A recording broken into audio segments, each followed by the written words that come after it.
А чтобы открутить этот болт, ставим его, упираем сюда в лонжерон и крутим стартером. И он автоматически откручивается.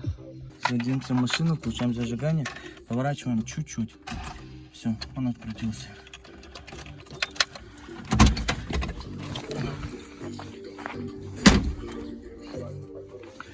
Вот все.